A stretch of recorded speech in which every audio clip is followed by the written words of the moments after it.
Hello, everyone, and welcome to the Real Positive Girl podcast with me, Sabrina. This is the show that helps you become your best self, and today we're talking about how to plan your best year, being open to change and growth this year. But before we jump into that, as always, I want to invite you to come say hi to me on social media. I am at Sabrina Joy Barroso on both TikTok and Instagram, and I would love to say hi to you over there. So please come join me and take a peek down in the show notes below, especially if you need to know how to spell my name for you to find me on socials and to sign up for the weekly newsletter that is back on every Wednesday that goes out in the evening around 6-7 PST. And it's a lot of fun, and I'm trying to make it more fun and add more things that actually, make you want to run to your email and read it. So check that out.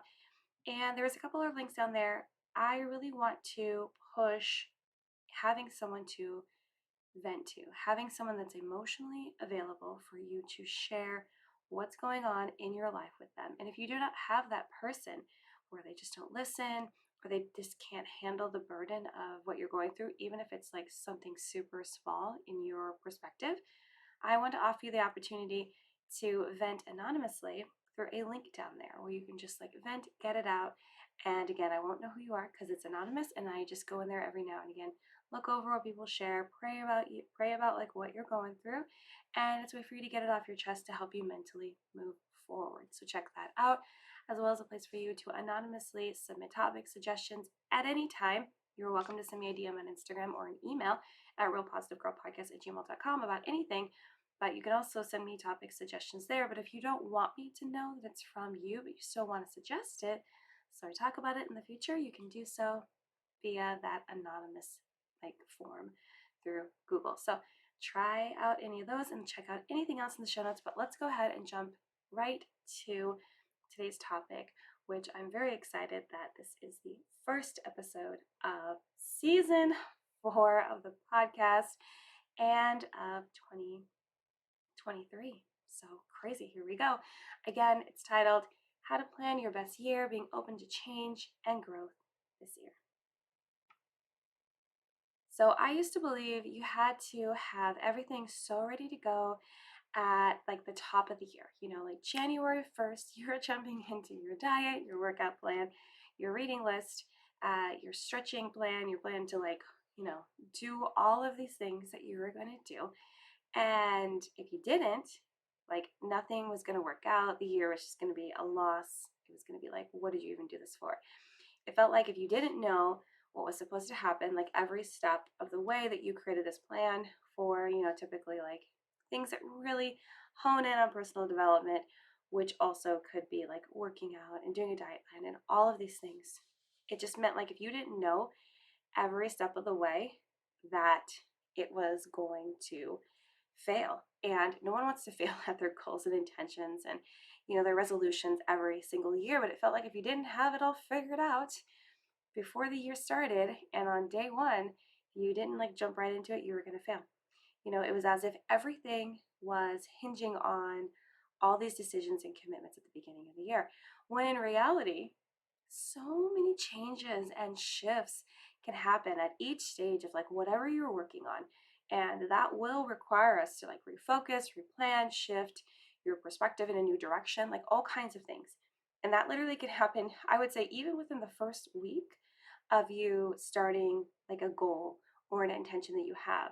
A very classic example would be like if you started a workout plan and by day 7, at the end of that week, you realize that you may have gone too hard despite you wanting to lose a lot of weight or become strong or do this, that, and the other. You're like, man, I am so sore and broken down. And it's not just because I haven't been working out, it's because I'm pushing myself too hard and I am on the road to very breaking down my body so I can't even work out. And you're like, we need to shift. We need to maybe slow it down. Maybe you're trying to train for a marathon, which I've tried to do that multiple times for half marathons. And I've jumped back into a running program like way too quick. And it was an absolute big mistake because I ended up getting terrible shin splints.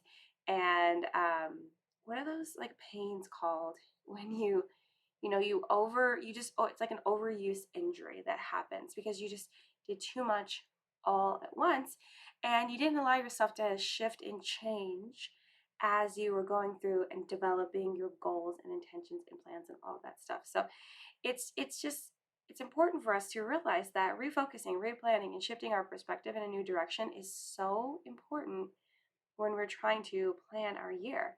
And it's important for us to recognize that change happens. It just does. That's just life. And it's not something to run from or to fear. And oftentimes, change is an opportunity to shift into a better direction and towards something that we often didn't even realize would be better and more suited for that season of life that we are currently in. A lot of times we get so focused on the plans that we personally create, even if it was created with someone else's help, expertise, taking a lot of time to figure out which way we should go and path we should take and breaking that down in steps and doing it all like the best way that we can. But we don't realize that there might be change that needs to happen, right? And just a side note, if you need help learning how to create like the best goals for having your best year, if you listen to the episode that happened right before this one, I have like 5 steps to help you create the best goals with not all of the typical advice and tips that you would normally get if you were just to Google it on the internet. So take a listen to that as well. But again, we have to realize we can't run away from change. Change is just going to happen. The further we run from it, it's going to chase us down even more. It's going to feel like such a heavier burden than it may have felt initially. And who wants that? Who wants to have a heavier burden when it comes to change? So we just need to accept the fact that it will enter our lives at different times, different moments. Maybe we will instigate it. Maybe other situations and problems and issues that we run into will instigate it. It doesn't really matter. We can just handle it as it comes, right? I just think that we can. And so, again, it's important to recognize that oftentimes change will come our way, a shift in our life will come, and what we wanted to do is just not right for the season of life that we're in, and that's absolutely okay.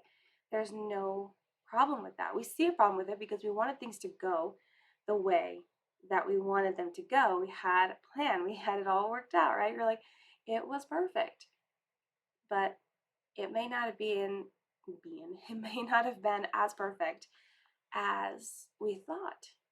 And we're just not ready for it. Mentally, emotionally, financially, you know, maybe we just don't have the time, you know, and it might ruin other opportunities that we don't know are waiting for us if we just like get a little bit further down the road in our life. So when we go into creating goals and intentions at the top of the year, that's very classic for many of us to do, you know, regardless of whether you really fully believe in resolutions or not. Sometimes if you don't, you still want to create a couple goals that are reasonable, or maybe just like, carry in from the previous year that were going well that you just want to kind of stack on top of. It's important to acknowledge that the plan we create can and probably will change. And we should be flexible and open minded when that happens. And I know that's not easy. It's not. Believe me, I will be like wanting to tear my hair out and scream and just like kick the wall and just want to like yell into my pillow, which I often do when I just need to let out some frustration really quick because my husband has yet to buy me a punching bag. So if you'd like to, contribute to that fund, please let me know. I think I even have like a way for you to donate if you want to do that. But just kidding, like you don't have to. But it's like I will freak out because I'm like, but I did all the research. I spent all the time really trying to figure out like if this was gonna work, and it seemed like it was gonna work, and then it just doesn't work. It doesn't want to work out. It's like, why? What the heck? Why doesn't it? Why don't you want to work out? But yeah, we need to really understand that change will come, and we need to really work on being flexible and open-minded when those kind of things do happen. It's just so super important, and it's important to realize that if we do go into our goals and intentions and plans and change does come about, it doesn't mean that everything is going to like fall apart when we have to go in that different direction, or realize that this is a kicker. This is like such an important thing. So I hope you're listening up just closely, real closely. But, you know, it's not going to fall apart because we have to, or we, you know, feel the need to go in a different direction. But we also realize that what we wanted isn't something we want now, right? What we wanted isn't something that we want now.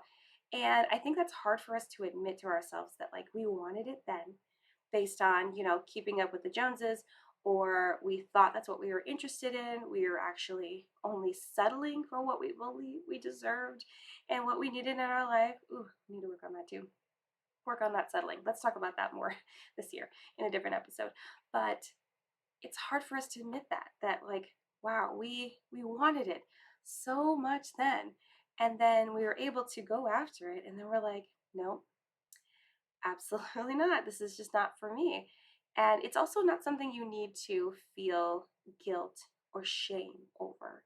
And again, we're talking about when you create goals and intentions and resolutions and you realize that those things have to change and shift and go in a different direction. You don't have to feel bad about that. You don't have to put on that guilt or shame because you're thinking that people will judge you for it not working out. And, you know, let's be honest, people probably will judge you and cast their opinion upon you because that's just how people can be. They are projecting their own insecurities onto so many other people because they have yet to take the time to actually work on their own issues, their own struggles, right? You know, they are not looking like within and trying to figure out, okay, what do I need to work on? No, they're just casting it all out and like, hey, you know, I think it's really sucky that you do that thing. And sometimes it's people like looking in a mirror of like that's what they do, what you're doing right now is what they are doing, and they're like, I don't like that thing, but I can't look inward yet at myself and fix it, so I'm just going to judge you for it because it feels like the thing I need to do right now, right? It's tough. It's really tough. Anyway, let's rein it back in. Let's rein it back in. So not everything is going to fall apart because we go in a different direction and realize that that's just not what we want anymore. And we don't need to feel guilt or shame. And it's important, as I say often, that mistakes and failures are life's best learning lessons. We learn just as much, if not more. I would really push that we learn more from experiences that don't go as planned as the things that in comparison to the things that work out, you know, the things that we accomplish and are amazing and we get a pat on the back for and we feel so good about. We do learn things from there. We do have experiences that we'll be able to reflect on later in the future that will help us. However, think about it. Just like reflect back on your recent like mistakes and failures and things that were really difficult and didn't work out the way that you had planned and anticipated and wanted, even, right? Like, and it's interesting to think about how things will turn out the way that they were, you know, planned, especially if it was by someone else or anticipated, but we just didn't realize that that's what the outcome was. It's not just, but it's just not the outcome that we wanted. It's the outcome that was just going to happen, but we did not want that outcome. But again, mistakes and failures, you will learn so much more from those experiences because you'll learn what you need to not do in the future or what needs to be tweaked or re-examined if you need to try again in a different way, right? You'll be able to really reflect on how you were able to respond and how you reacted and how maybe we don't need to do it that way anymore and all kinds of different things. It's just amazing how much we can learn. So please keep that in mind when you are going through those really hard times and you're just like, this feels like a punishment. This feels like, why am I going through this? You know, you're like crying out to God, like, why me? Why am I going through this? And it really sucks in the moment. And it's hard to shift our mindset in the moment. But if we can get the practice of doing so and like really taking a step back and widening our perspective to be like, okay, wait, instead of crying out and being like, why is this happening to me? Which again, you can still do that and still do this part of you do it for that and then you're like, wait, hold on.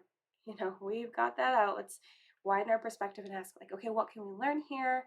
How can we grow from this? Which I know some of this can sound cheesy, but it's important things to ask ourselves. And how can we continue to move forward? How can we continue to push forward? How can we continue to, you know, not give up? How can we continue to not give up right now? So that's why, like, talking about all of these things and creating goals for the year ahead and really understanding that in creating those goals and planning for the year, and we have to be flexible mentally, I wanted to talk to you about how we can set our mindset up for success by creating a plan for the year that allows us to accomplish our goals while also allowing us to grow and develop into our best selves with less resistance towards the unknown. Because again, unknown and change, very similar things. There's going to be a lot of unknowns that are going to just pop up in our lives. And as opposed to fighting those things, it's like, how can you lean into it? Not too much so that you lose yourself or you lose the plan or you get unfocused and a little shaky, but enough to be like, okay, what can we do now? What should we be doing now? Right? And allowing ourselves, again, allowing, listen to this word, allowing ourselves to grow and develop into our best selves. Sometimes we're holding ourselves back because we don't know what that means, and it might be different than we anticipated, right? It might be a different person than we thought that we would be, right? And we're not ready for that. People in our lives may not be ready for that. That's fine. A lot of times we aren't ready for what happens, and we just have to adapt, flexible, in the moment, lean into it. So I want to give you 5 tips on how to plan your best year with mental flexibility. Again, if you need help in creating goals and like wanting to achieve your dreams and have like the best year have the best year this year pertaining to creating goals, like the best goals you can. Please listen to the episode previous to this that will help you to create the best goals you can. And then you can take those goals and listen to this episode again if you need to on how to accomplish those goals this year with being like hopefully the best year with having mental flexibility as well. Before I dive into our 5 tips, as always, I want to let you know that all of this is based on my own research and knowledge and the experience I have been through and the experiences of others that I'm able to share. If you find that what I'm about to share with you does not align with what you believe will help you in planning the best year and having mental flexibility, totally fine. I encourage you to seek a counselor or a therapist. You could have that one-on-one opportunity to really figure out what would be best for you on how to plan like your best year and have mental flexibility. But if you're not interested in that, the next thing I would suggest is going over to our best friend, Google, and typing in how to plan your best year and with mental flexibility. And you'll come up with so many articles and comments and websites that will help you maybe find a better way for you to do this. Okay, let's jump right in. 5 tips. Here we go. And I always hope that most of my tips are not the ones that you would typically find on page 1 of the search page if you do go to Google.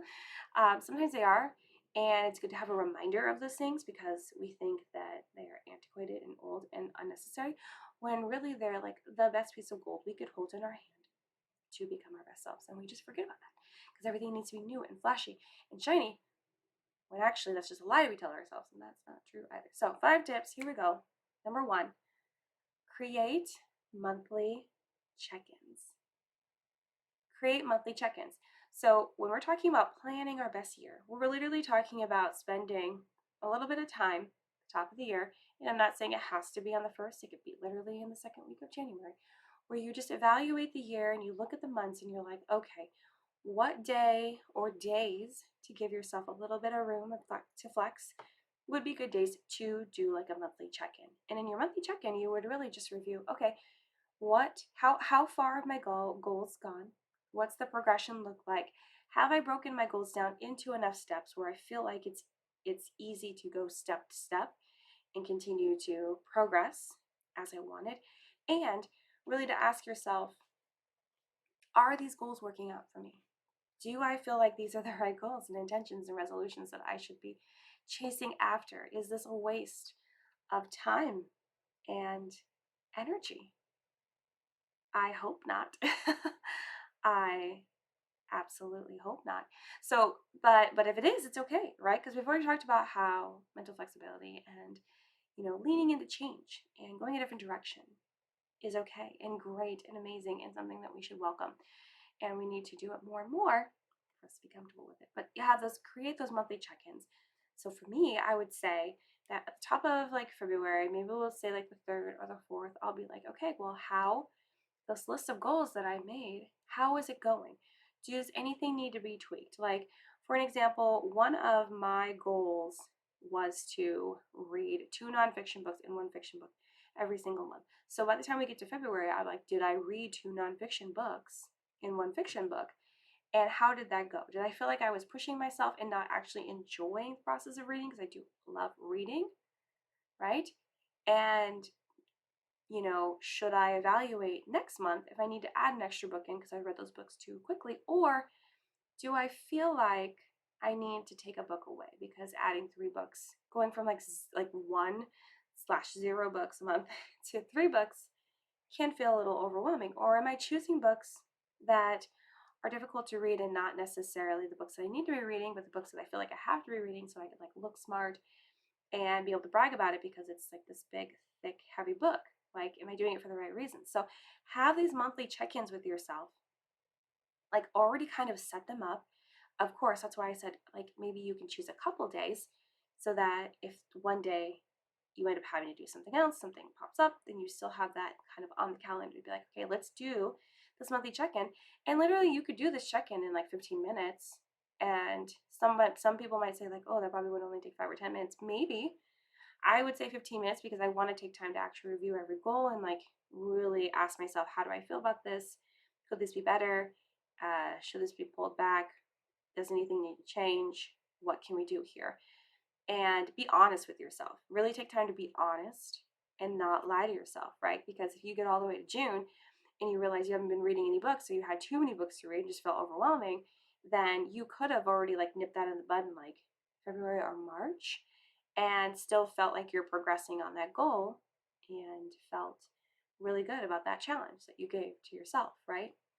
And even if you start a new goal like in June, you realize that you just realized in June, and that was the earliest you could realize it, which is fine, that the goal and the intention and the resolution that you're going after just isn't going to work. It's falling apart. It's just like there's so many things about it that's just not going to work anymore. Maybe it was working for a little bit and now it's just not because of other circumstances that have arisen. And that's fine. That's fine. That's life. That's like real life, right? You're not giving up, but you realize that you just can't do this anymore and you have to change it. If you have to institute a new goal or change your goal like halfway through, still create that monthly check-in. Don't think that, oh, well, we're halfway through the month, I don't need to do a check-in on that thing anymore because it's not the same as it was when we began. Still do that check-in. Still be like, okay, well, from June to July, when you do your July check-in, how are we doing? How is it going? Do we feel like the changes that we made and shifted to have made this better and more beneficial to me? So create monthly check-ins, okay? Number 2, celebrate every progression and milestone. Celebrate every progression and milestone. It is so important for us to celebrate every time that we hit a milestone or we progress in a goal, no matter how small it is. And this is me, again, driving home that when you create a goal, you need to break it down into the smallest steps that you can so that you can celebrate those moments, which will continue to feed into motivation that is nice to have, even though we really should be focusing more on, locking into discipline. But motivation is nice. It like creates that bright, happy, excited feeling of continuing to work on whatever the goal is. And so if we are able to continue to breed and create and foster more motivation for us to continue to work hard, especially during those really, really hard times in our lives where we're still trying to go after goals, but all kinds of crap is just raining from the sky. It's so nice. So by celebrating those, and also if you struggle with self-esteem and self-confidence and things like that, you can start and continue to build the foundation of increasing your self-confidence and your self-esteem by validating yourself and patting yourself in the back and celebrating these milestones and these progressions in your goals and intentions every single time, right? Some people might think that you're celebrating too much, but if you are someone that's like never celebrated, or you feel like you do feed into the opinions and judgments of people that are telling you you're celebrating too much, if you actually start doing it, you will see that it just fills you with so much love and appreciation from yourself and knowing that you can do these things despite what other people have said. And you don't have to do it the way that they're telling you to do it. Who cares? Everyone's going to do things their own way, and that's how it should be done. It's just how it should be done. So celebrate every progression, every milestone, everything. And this again can be as simple as if you have a big project in your house to eliminate, I don't know, let's say 25% of like the stuff that you have, right? And you break it down by room, right? You're like, okay, well, today I need to work on the office. And then when you break down the office, you break it down by like your desk and then like this cabinet and then this shelf. Let's say that you clear everything you need to clear it off of the shelf. And then you're like, that's checked off the list. And you're like, yay, I did the shelf. It makes me feel so good. I feel so proud of myself that I was able to get the shelf done. And then next you move to the desk and you're like, yay, I got the desk done. And you see, you're just going to continue to check things off. And it feels so good to check those things off, whether it's like electronically in your notes or literally on a piece of paper, which I love that so much. I like doing both, to be honest with you. And it just fills you with so much joy and excitement. So being able to check that off and like really continue to pour into yourself that you're able to accomplish things, even small things that continue to add up to big things. Because let's say that when like you'll check off all the little small parts in that office and then you get the office done and you're like, oh my gosh, I got the office done. And now I can move over to the bedroom, which is broken down into 5 pieces. And then all of a sudden you realize, oh, I got half this project done because I got half the rooms in the house done. And like, and maybe you get it done quicker than you thought. And it just feels so good to get things done. And you know that you did it. And it's amazing. So continue to continue or start and continue to celebrate every progression and milestone from your goals every single month. And even when you do your monthly check-ins, you can reflect back on like, okay, did I celebrate all of the little milestones and every time I did another thing? And how do I feel about that? And do I feel like I need to celebrate in different ways to help my continue to boost that excitement inside myself? And have I been getting like negative feedback that's been getting in my head and I'm allowing it to get in the way of me allowing myself to celebrate? And do I feel more confident and have higher self-esteem in other areas of my life that doing this, celebrating milestones, might be contributing to? Ask yourself those questions. Number 3, decide what you need to let go of. Decide what you need to let go of. You might be thinking, Sabrina, how does deciding what you need to let go of helpful in planning your best year of mental flexibility?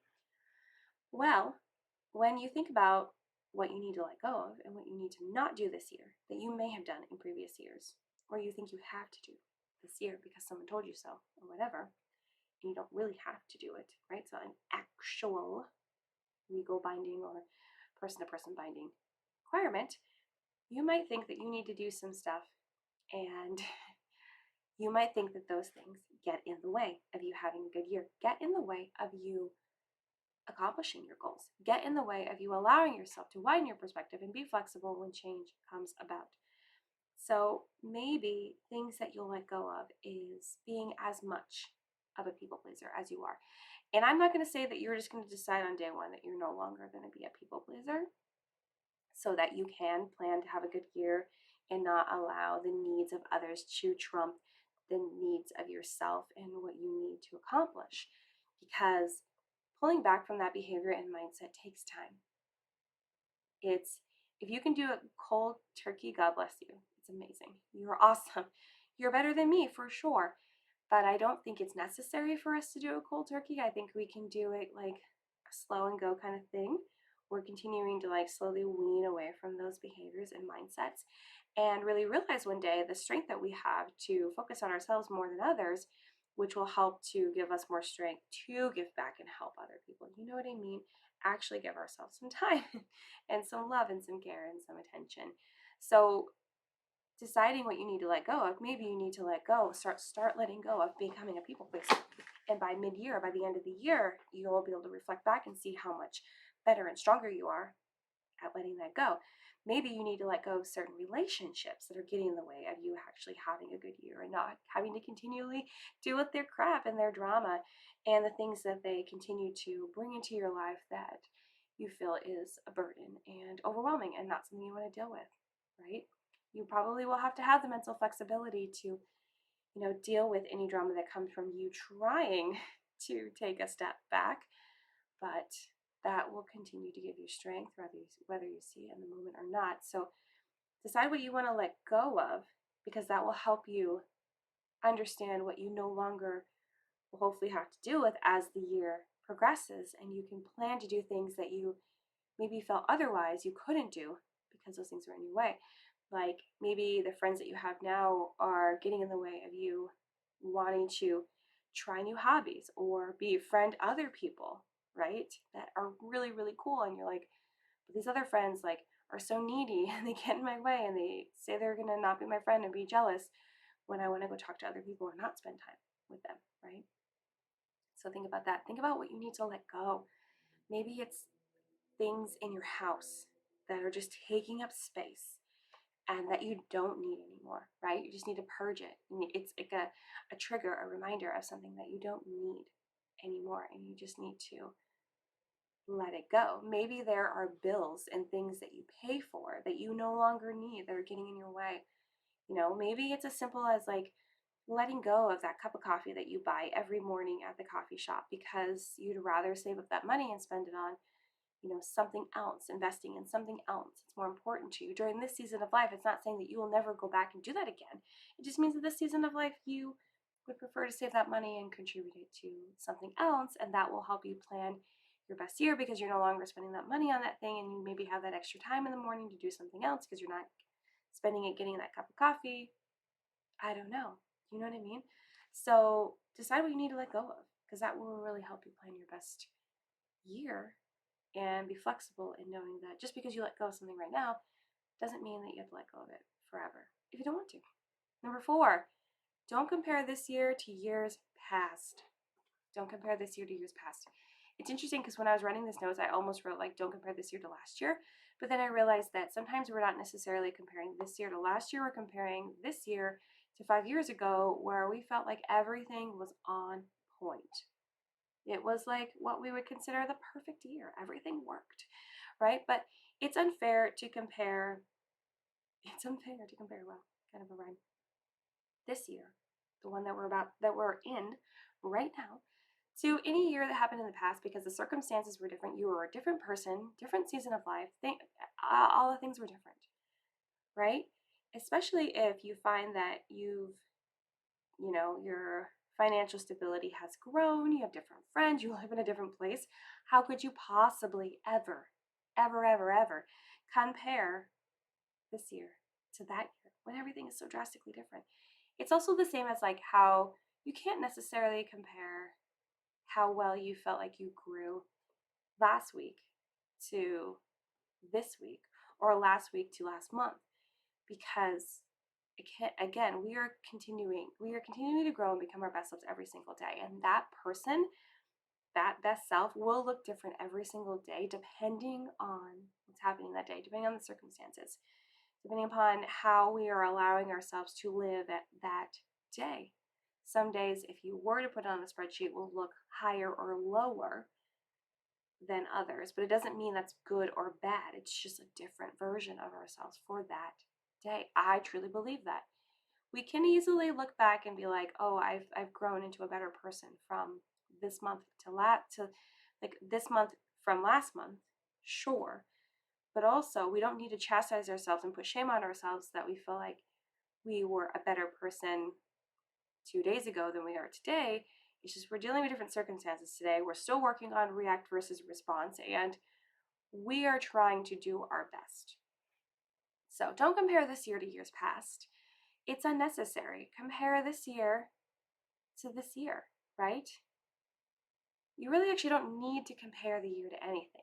You just need to reflect on, again, with your monthly check-ins, and you can do check-ins even more than that. You can do a check-in every week if you like. And then you could also do like monthly check-ins, but then also a quarterly check-in if you wanted to check in on the whole quarter and how things have been going, and really see like how far you've progressed in the things that you want to do. You don't really need to compare. You just need to like evaluate, okay, well, what's been going on?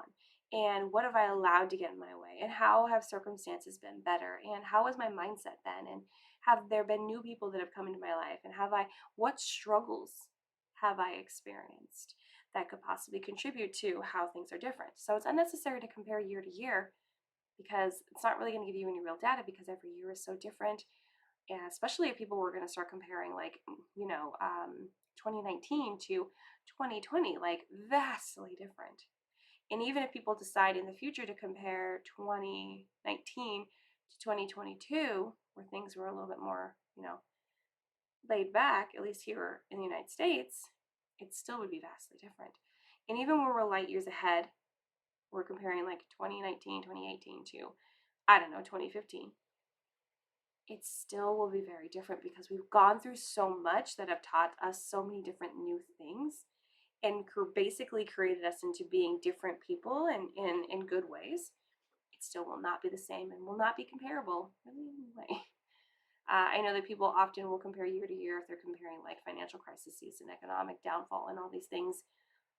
But when you're comparing like your life and what you were able to accomplish and do and go through, it's not beneficial to you to compare year to year. Okay, number 5 and the last one that I have to share with you on how to plan your best year of mental flexibility is to push through the pain, don't give up. Now, this is probably the most classic example I can give in the whole entire list. Is push through the pain and don't give up. There's going to be pain. There's going to be pain. There's going to be pain. There's going to be pain. I promise you.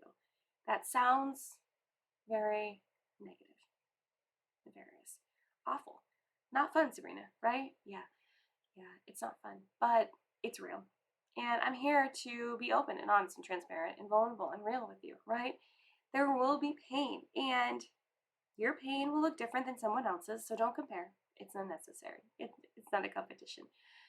The real competition is with yourself and like how you're able to get through that pain and whether you were able to not give up. And again, if you change course, it's not necessarily giving up. It's realizing that what was going on is not working and not helping, not beneficial, and that you needed to shift for the better of everything. Not giving up is more of like just giving up, walking away, not really evaluating the situation, not trying to shift or change anything, just giving up and being like, I can't do this at all, whatsoever, at all. So push through the pain. There's going to be pain. There's going to be hard times. There's going to be issues, and you don't want to give up on yourself. There's going to be people that are going to come down on you, that are going to be jealous, that are going to, like project their insecurities on you. There's going to be people that just want to push you down and want to see you fail because they're failing, and all they want to do is cause other people pain because they are currently feeling pain. And they don't know how to not feel pain right now because their self-reflection is non-existent. It's non-existent. So don't give up. Keep going. If you want to have your best year yet, you want in December of 2023, or whenever you're listening to this, if you're not listening to this at the top of 2023, it doesn't matter. You want by the end of the year for you or some sort of time period that you have set to be able to look back and be like, I didn't get up. I didn't give up. I kept going. I kept pushing through. I did my best. I was flexible. I widened my perspective. I shifted when I needed to. We made changes. We did the work. And if you can honestly tell yourself that you did the work and you're proud of what you did, then you didn't give up and you pushed through the pain. And don't be whiny. I was trying to find a more eloquent way to say that, and I decided not to. Don't be whiny. Don't be a victim. Don't be like, oh my gosh, well, my problems are so much harder than everyone else's. Maybe. But again, we can't compare problems here because we honestly don't know what everyone's going through. Like clearly, like to the deep core, we don't. And how is that going to help anything? You complaining that you feel like your problems are harder than everyone else's. Honestly, I've been thinking about it a lot lately, and I'm not saying that like not acknowledging your problems is the way to go. Absolutely not. I was talking to my husband about that the other day about how, I thought he was, and I was wrong. I admit that, but I was talking about, acknowledging our problems and what we've gone through, and I thought he was trying to compare and say like, well, anytime I've gone through problems, I just think about how, people in other countries are less fortunate than us. And I was like, nope, immediate no, because that's not necessarily where he was going. But I was saying, like, just because other people in other countries probably have it worse than us, again, speaking from someone that lives in the United States, doesn't mean that our problems don't exist, doesn't mean that our problems mean less or are insignificant. Our problems are just different.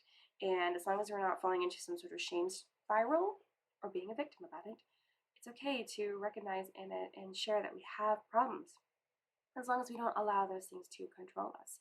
But we will go through problems. It's just life. We will need to go through pain to learn things. And as long as we push through and realize that we will learn so much through those things, it will be amazing. But again, don't be a victim about it. Don't cry about it. Don't whine about it. You can cry, but you know what I mean. You know what I'm getting at. Let's not throw temper tantrums like a toddler or baby and whine. Oh yes, and also the point I was trying to get back around to, almost lost that in the tangent. Oh my gosh, so many things lost in the tangent. It's like a black hole. Is that if you want to, obviously, and you struggle with being a victim, and you can admit that to yourself. You can be honest and be like, yeah, I'm always like acting like what was me. I would encourage you to read the book of Job in the Bible. Read it. Give it a peruse. It can kind of help with perspective shift. It's very like, it'll feel very dramatic, but I think it'll be helpful. So just consider that. But if you don't want to read the Bible, that's totally fine. I'm just here to offer ideas. But yeah, let's just try not to feel woe is me. Let's try to really consider the fact that hard things happen. It really sucks. Let's admit that. Let's vent it, get it off our chest, and then push through and continue on. Ask for help. Do what we need to do to not give up. But that's it. That's all 5 tips on how you can plan your best year and have mental flexibility. So I really hope that these tips have helped you and been beneficial to you. And I encourage you to share it with someone else that could be helped by this. And don't forget that I always have actual show notes, like from the show, if you need like a little recap and a lot of the things that I said on the show. Not everything I like went into deep detail about, but a good overview if you needed to share actual written notes with someone. So do not forget that. But that's it. So thank you so much for listening to the Real Positive Girl podcast. Again, with me, Sabrina. I appreciate you downloading, listening, and sharing the show. You guys are absolutely amazing. And welcome into season 4. Yay. Until next time, have a good one, and I will see y'all next time. Bye.